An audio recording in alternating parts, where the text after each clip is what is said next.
Shalom, praise the Lord to everyone. आशा करता हूँ परमेश्वर में आप आनंदित होंगे। आज की सुबह, आज के दोपहर और आज शाम में जहाँ से भी परमेश्वर का वचन सुन रहे हैं, परमेश्वर इस वचन के द्वारा आप सभी को आशीष करे। आज हम एक ऐसे विषय के बारे में, एक ऐसे व्यक्ति के बारे में, एक ऐसा एक चरित्र हम जानेंगे कि किस प्रकार परमेश्वर ने एक बचपन की अवस्था में एक व्यक्ति को परमेश्वर ने चुना और किस प्रकार उसके द्वारा उसे एक उच्च पद पर स्थापित किया।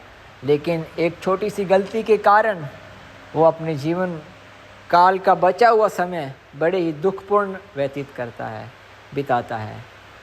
हम पाते हैं जब दक्षिणी राज्य यहूदा में अमस्याह राजा अपने जीवन काल को पूरा कर लेता है, तो उसके तुरंत बाद उजिया राजा यरूशलेम में करीबन 16 साल की उम्र में 52 वर्ष तक सेवकाई को अर्थात राज्य को करने वाला एक राजा है।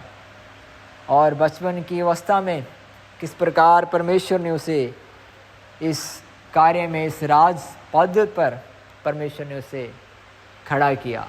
और हम पाते हैं कि उसने उन सारे कार्यों को, जिन कार्यों से परमेश्वर घृणा करता था और जो परमेश्वर की दृष्टि में अच्छी बातें थी, अच्छे कार्य थे, उन कार्यों को उजिया राजा ने किया।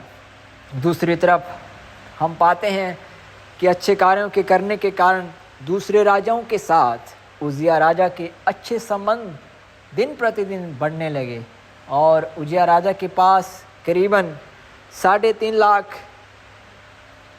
से भी ज़्यादा एक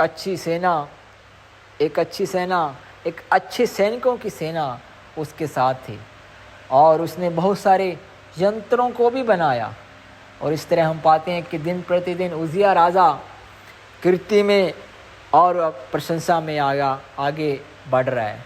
लेकिन ऐसा एक समय राजा उजिया के जीवन काल में आता है कि जब वो समय उसका मन इतना फूल जाता है कि वो परमेश्वर के मंदिर में, परमेश्वर के भवन में समय घुस जाता है।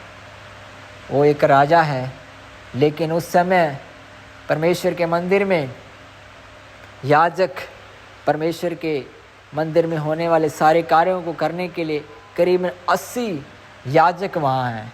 जकरिया भविष्यवक्ता के समय में ये राजा है। लेकिन राजा उजिया से एक बहुत बड़ा गलती हुआ।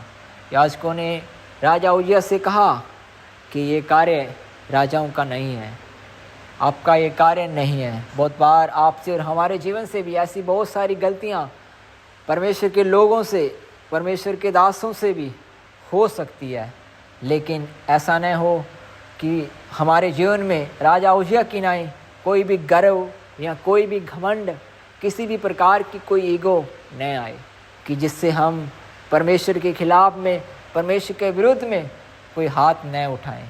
और हम पाते हैं कि उसी समय परमेश्वर के भवन के अंदर ही उसके माथे पर कोढ़ निकल उठता है।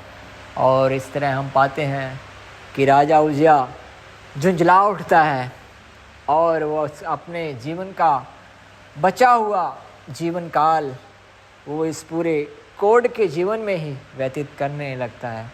और उसके घर में भी उसे पूरा सम्मान नहीं दिया जाता, बल्कि उसे अपने घर के अंदर भी एक अलग से रहना पड़ता है। एक राजा था, जब वो लोगों का न्याय करता था, दूर दूर तक उसके बारे में उसकी प्रशंसाएं लोग करते थे। लेकिन ऐसा एक समय आ गया कि जिसके कारण वो एक कोने में बैठा है। आज मेरे प्रियो, परमेश्वर का वचन हमें उजिया राजा के जीवन से एक अच्छी शिक्षा को देना चाहता है कि हमें हमारे जीवन में कोई भी ऐसी गलती हमसे न हो कि जिसके कारण हमें जीवन भर हमें निराशा में बैठना पड़े। और मैं प्रार्थना करता हूँ, हे मेरे परमेश्वर, तेरे लोगों से और मुझसे और सेवकाई करने वाले तेरे दासों से परमेश्वर, ऐसा कोई भी गलती न हो कि जिससे हम उजिया राजा की नाई अपने जीवन को व्यतीत करें।